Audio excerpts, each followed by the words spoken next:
Greetings, my movie geeks. Welcome to another episode of In Defense of, where I like to find the good in bad films. This week, I'm going to look at a film that is about to be rebooted.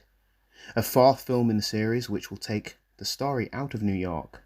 Men in Black International is released this week and becomes the fourth film in a movie series that started in 1997.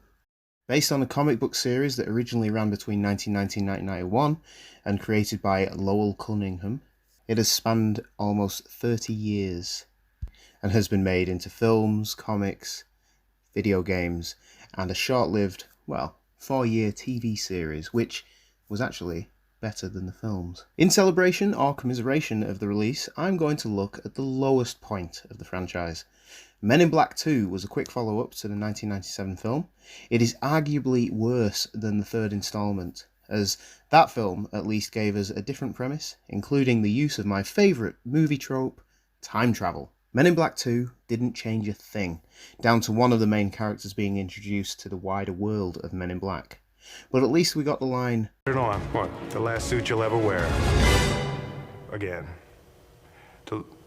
It's hilarious.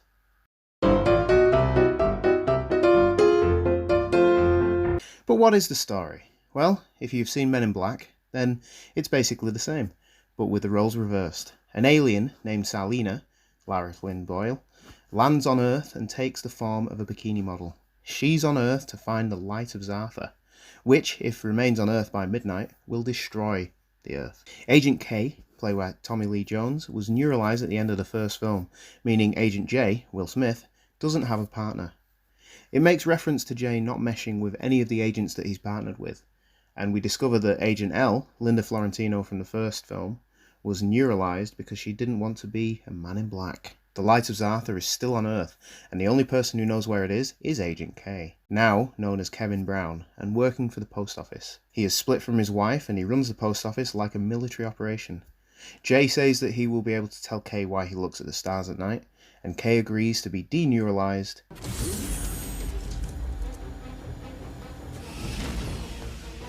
Deneuralizer. and brought back into Men in Black. Oh, okay. What's that thing?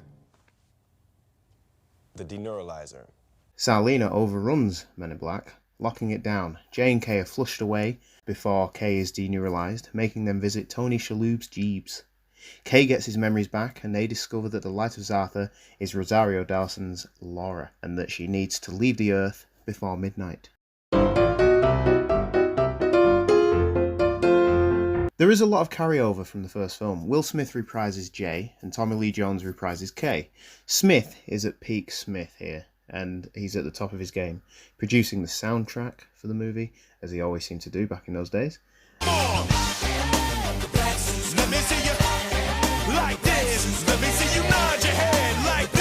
They add a touch of loneliness to his character, and to being a Man in Black, having Jay going through partners quickly because no one compares or is able to fill Kay's shoes.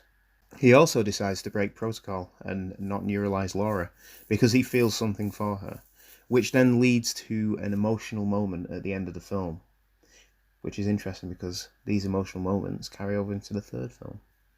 What makes this interesting is, dare I say it, good, is that although it is a copy of the first film, it actually does try and build Jay's character and show that everything that was breezed past in the first film actually does have an impact.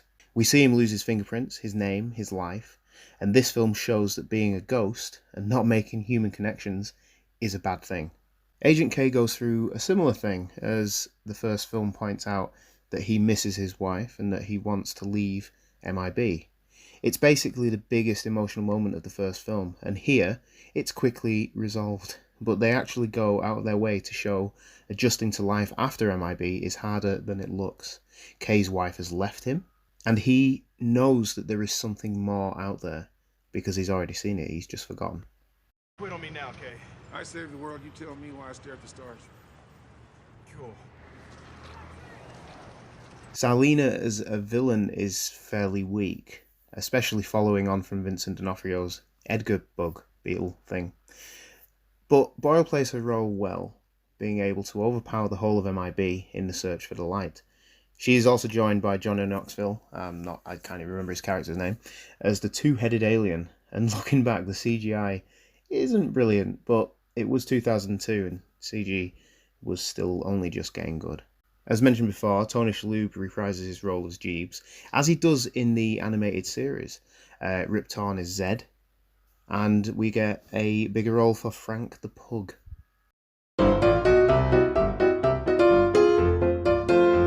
The set design is basically the same as the first film, and being predominantly set in New York, we have the backshots of New York streets and stuff like that. The finale had to be altered because a lot of it had the Twin Towers as a backdrop in the film, and because obviously it was released in 2002, they had to remove the towers from earlier shots, or they had to reshoot later on. As said before, the effects are that of an early 2000s film, and following on from Men in Black, which had some of the best looking 90s CG in film, it basically just reused it. It didn't stand out, and it hadn't really moved on. But there are parts which, despite looking back and seeing them being quite terrible now, you can tell that they were quite proud of it, especially with like Johnny Knoxville's second head. It's his own character, and it, despite looking bad, I'm pretty sure it was lauded over in all the featurettes when this film was released. This film is not as bad as the Rotten Tomatoes rating suggests. The film, that being 39%, it is a follow-up to a very successful film. And at this time in film history, sequels would just formulate copies of successful first one. Look at The Lost World. And here we get a repeat of The Outsider coming into the world of Men in Black. Throw some funny moments of The Outsider interacting with futuristic gadgets with humorous results. Oh, it's lost! Hands in your pockets. There is a big aliens attack that threatens the world, as with the first film. The Earth is threatened, and it ends at the launch of another spaceship. It's just a rewritten script, that's all. It ends with Jay and Kay going back to work, and Kay showing Jay that there's a lot more to the world than meets the eye.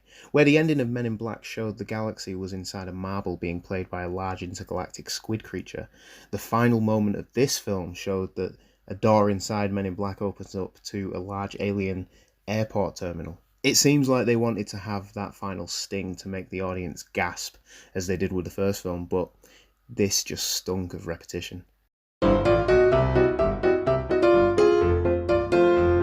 It was another 10 years before they had a sequel, and in my humble opinion, the third film is the far better of the sequels, because it had a better story, it had a different story, and it took us away from the ideas that have been put in the first two films. So it's not a copy of that film, it's just a day in the life of these two Men in Black agents. There was talk of bringing the franchise back and mixing it with the 21 Jump Street movies, which would have been an interesting turn, but these plans never came to fruition, and a new sequel/reboot has been produced and is released now. If Men in Black International is successful, I doubt Sony will rest before pushing another sequel into production. And depending what they do, it might be far better if they have it as the sequels are different agents, focusing on different agents and making the world a bigger place. And then they could bring in the 21 Jump Street things. I don't know. Let me know what you thought of Men in Black 2. Is it a good film in disguise or not? I don't think it's as bad as people make out, and I think it does need rewatching, which I have done this week. I've rewatched both sequels in the run up to the new film. Let me know what you think in the comments below. Give the video a like and share if you would. That would help me out. And you can follow me on Facebook, Instagram at Ultimate Movie Geek, and on Twitter at Movie Ultimate. I also have a podcast called the Man About a Dog Movie Podcast, which is mostly fortnightly, and you can find that on SoundCloud and iTunes. Thanks for watching, guys, and see you soon.